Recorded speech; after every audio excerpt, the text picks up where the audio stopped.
Hello नमस्कार everyone, कैसे हैं आप सब। उम्मीद करता हूं कि आप लोग अच्छे होंगे, स्वस्थ होंगे, मस्त होंगे। तो मेरे प्यारे बच्चों, ऐसा कि आप लोगों को पता है कि मैं पिछले कुछ दिनों से आप लोगों का लॉन्ग जो वीडियोज आ रहा था, आप लोगों का जो क्लास चल रहा था, मैं उनके लिए काम नहीं कर पाया। इसी कारणों की वजह से हमारे पास टाइम का अभाव था। इस कारण से मैं आप लोगों के लिए पिछले लगातार 7 दिनों से आप लोगों के लिए हम वीडियो नहीं लाए। लेकिन मैं आप लोगों के सामने पुनः आ चुका हूं एक नया सा क्लास लेकर के, जहां आप लोगों को क्लास 10th के फिजिक्स का दूसरा अध्याय मानव नेत्र और रंग बिरंगा संसार के बारे में बताया जाएगा। कुछ इनका जो है विश्लेषण किया जाएगा। आज का जो लेक्चर होगा मानव नेत्र के बारे में ही होगा। कुछ बेसिक इनके बारे में हम लोग जानेंगे कि इस चैप्टर में हम लोग क्या क्या पढ़ने वाले हैं। उससे पहले मैं आप लोगों को बता दूं कि इससे जो पिछला लेक्चर हुआ था हमारा 7 दिन पहले, वो क्लास 11th के लिए था, फिजिक्स का डायमेंशनल फॉर्मूला के लिए, जहां आप लोगों को बहुत ही आसानी से, बहुत ही आसान से आसान शब्दों में वहां पे विश्लेषण किया गया था, जहां आप लोगों को कोई भी डाउट नहीं छोड़ा गया है डायमेंशनल फॉर्मूला को लेकर के। क्योंकि आप लोगों को पता है कि क्लास 11th में डायमेंशनल फॉर्मूला हमें जानना बेहद ही जरूरी होता है। इसलिए हम बहुत ही आसान शब्दों में 3-4 लेक्चर लाया था। वहां पे 15 मिनट 16 मिनट का ही लगभग वीडियो था हमारा सब। अगर आप लोग क्लास 11th के स्टूडेंट हैं, नहीं देखे हैं, या 12th के भी हैं, आप लोग उन्हें देख सकते हैं, क्योंकि वो आप लोगों के लिए बेहद ही आवश्यक है। क्योंकि आप लोगों को पता है कि आफ्टर 10th आप लोगों को डायमेंशनल फॉर्मूला लगभग कंपटीशन एग्जाम में भी पूछा जाता है, और 12th के एग्जाम, बोर्ड एग्जाम जो होता है, उसमें भी आता ही है।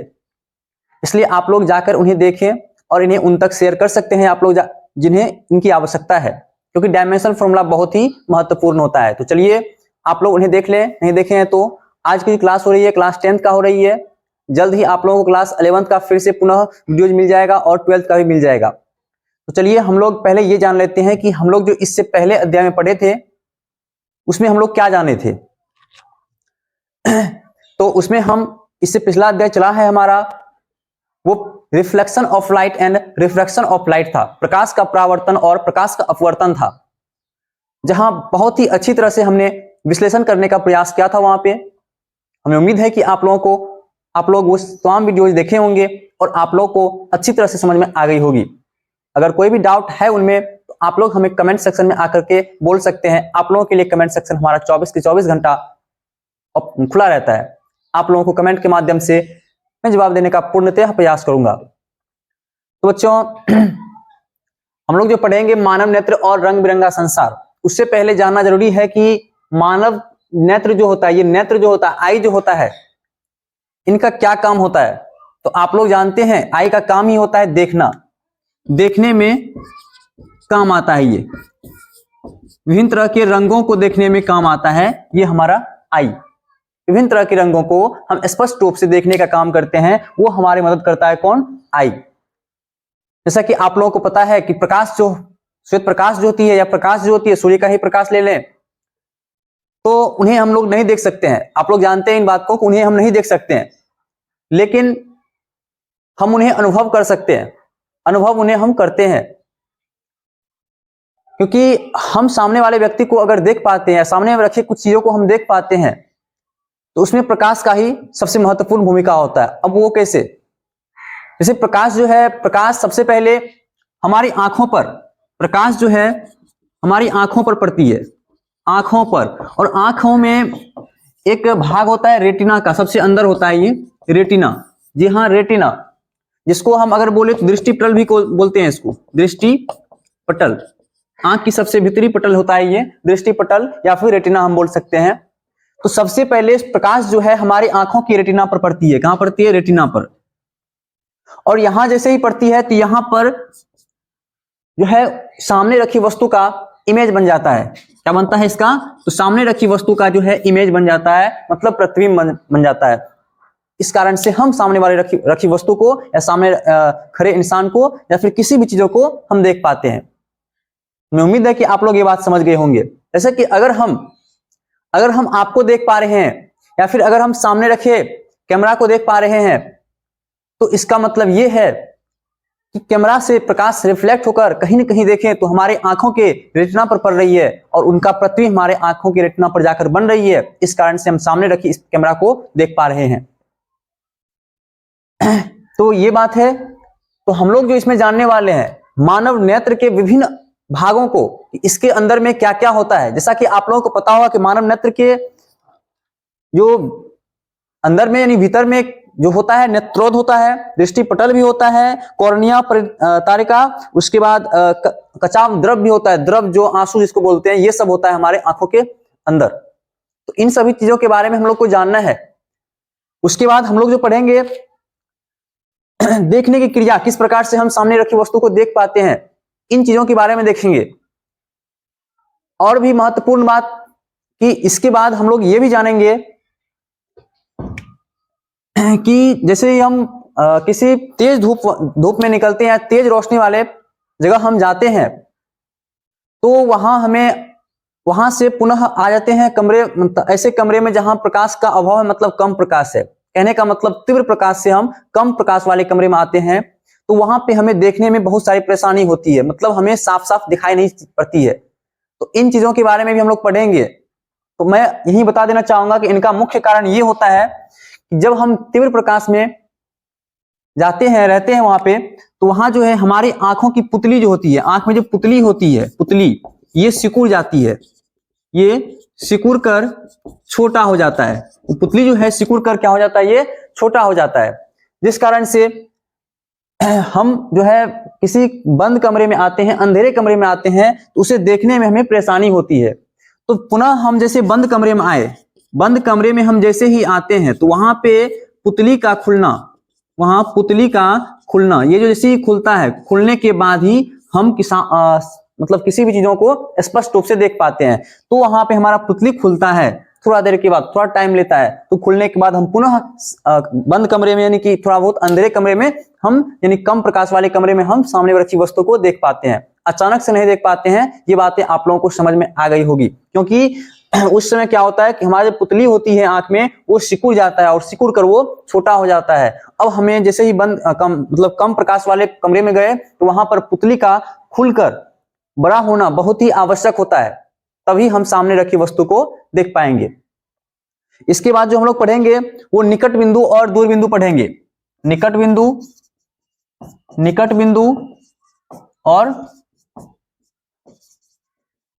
दूर बिंदु, इन दोनों चीजों के बारे में हम लोग पढ़ेंगे इसके बाद, कि निकट बिंदु क्या है और दूर बिंदु क्या है।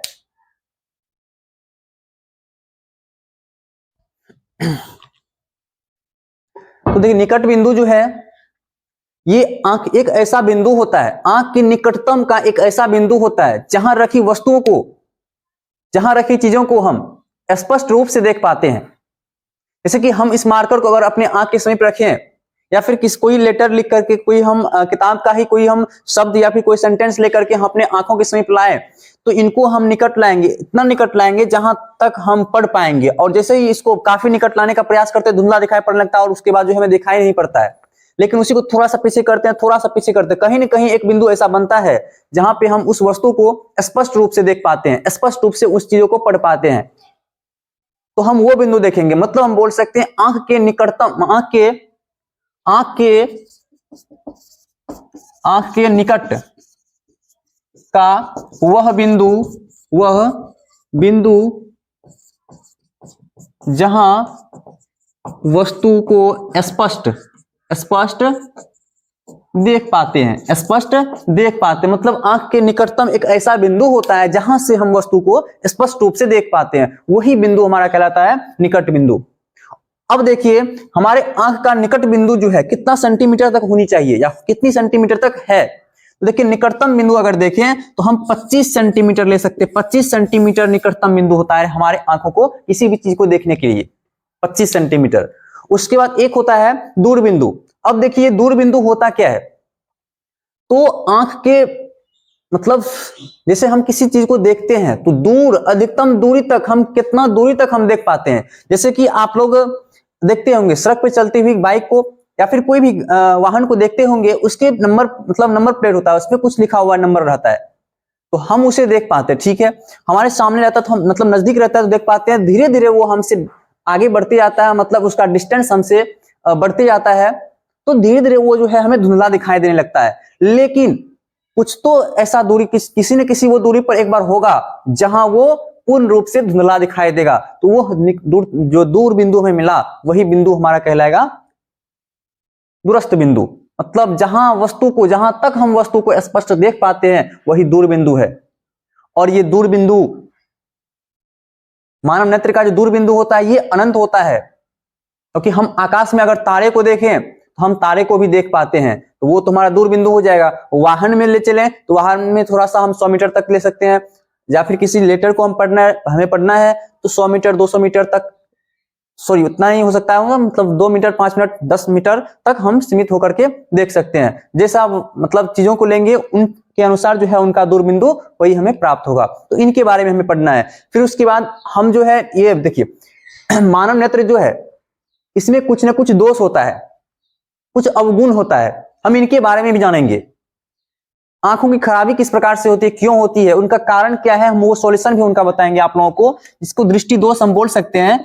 आंखों के दृष्टि दोष मतलब दृष्टि दोष इस प्रकार से हम इसके भी बारे में पढ़ेंगे कि दृष्टि दोष है क्या, ह्यूमन में मतलब मानव में दृष्टि दोष कब हो सकता है, कब होता है, क्यों होता है, कारण क्या है, उनका निवारण क्या है, इन चीजों के बारे में हमें पढ़ना है दृष्टि दोष में।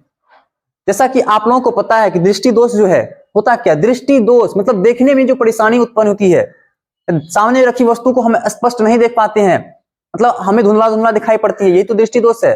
आंखों की कुछ खराबी होना यही दृष्टि दोष है हमारा। अब ये दृष्टि दोष है, ये दृष्टि दोष हमारा 4 प्रकार का होता है, इनका 4 टाइप्स है।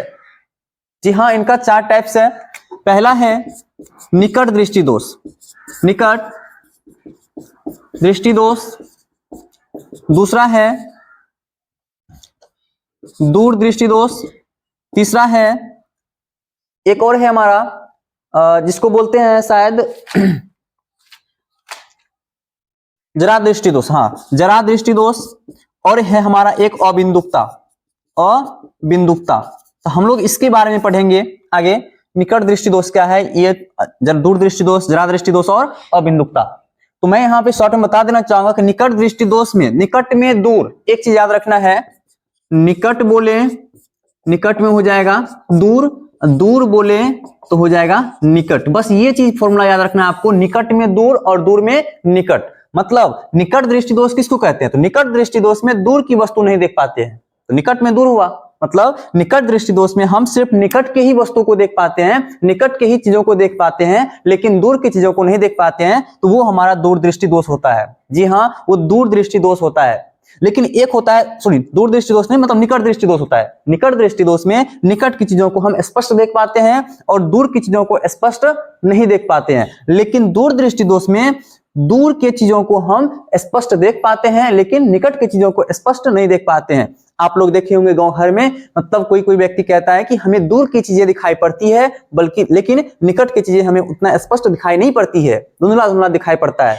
तो अगर ऐसा कह रहा है कि दूर की वस्तु को हम देख पाते हैं, नजदीक की वस्तु को नहीं देख पाते हैं, तो इसका मतलब उसके अंदर में दूर दृष्टि दोष, मतलब उनके नेत्र में दूर दृष्टि दोष हो गया है। या फिर अगर वो व्यक्ति कह रहा है कि हम सिर्फ निकट की वस्तु को, निकट की चीजों को देख पाते हैं, दूर की चीजों को हम नहीं देख पाते हैं, इसका मतलब ये है निकट की देख पा रहा है तो निकट दृष्टि दोष उसके अंदर में हो गया है।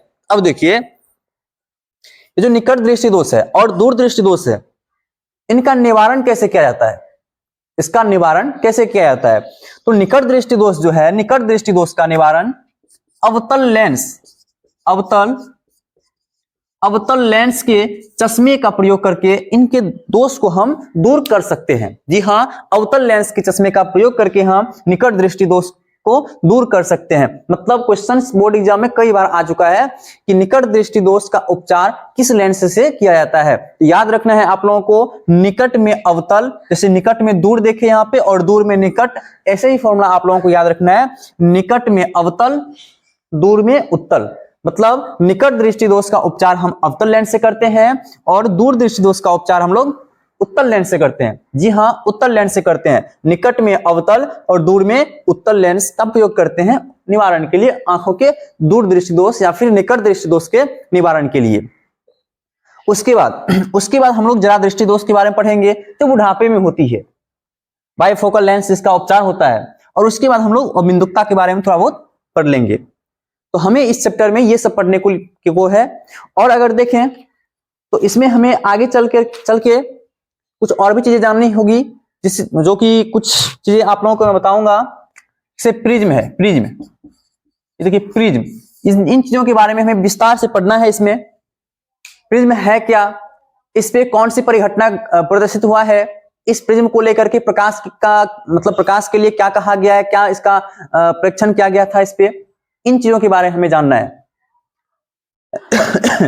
तो जैसा कि आप लोगों को पता हो कि ये प्रिज्म होता क्या है, तो देखिए प्रिज्म जो होता है इस प्रकार से बनता है, कुछ इस प्रकार से प्रिज्म हमारा तैयार होता है, इस प्रकार से, इस प्रकार से, और इसे इस प्रकार से मिलाते हैं। तो देखिए इसमें एक आयत इधर से, एक आयत इधर से आपका हो गया, एक आयत इधर से आपका हो गया। हमारे कहने का मतलब ये हुआ कि इसमें जो प्रिज्म एक मतलब प्रिज्म में जो है आयत की संख्या 3 होता है, और अगर त्रिभुज की संख्या हम बताएं, त्रिभुज की संख्या ये देख सकते हैं आप लोग, ये देख सकते हैं आप लोग, तो त्रिभुज जो है इसमें, ट्रायंगल जो है इसमें सिर्फ और सिर्फ 2 होता है। मतलब 3 आयताकार फलक और 2 त्रिभुजाकार फलक से घिरी आकृति जो है वो हमारा प्रिज्म कहलाता है। जी हाँ, वो हमारा क्या कहलाता है, तो वो हमारा प्रिज्म कहलाता है। 3 आयताकार फलक और 2 त्रिभुजाकार फलक से घिरी आकृति को क्या कहते हैं हम लोग, प्रिज्म कहते हैं। या कांच का बना वह पारदर्शी माध्यम जो जिसमें 3 आयताकार फलक हो और 2 त्रिभुजाकार फलक हो, उसे हम लोग त्रिभुज मतलब प्रिज्म कहते हैं। और आप लोगों को ध्यान रखना है कि जो प्रिज्म है हमारा, जिसमें ये कांच का बना होता है। जी हाँ, ये कांच का बना होता है और एक पारदर्शी माध्यम होती है, मतलब प्रकाश जो है आर पार हो जाती है इसमें। तो ये है हमारा प्रिज्म। अब देखिए इस प्रिज्म में प्रकाश के जो वर्ण विक्षेपण घटना होती है इसी प्रिज्म में घटित होती है। तो मैं चाहूंगा कि इस घटना को आप लोगों को विस्तार से ही बताऊं, तो इसके लिए हमें बोर्ड क्लीन करना होगा। तो मैं थोड़ा सा वक्त चाहूंगा आपसे।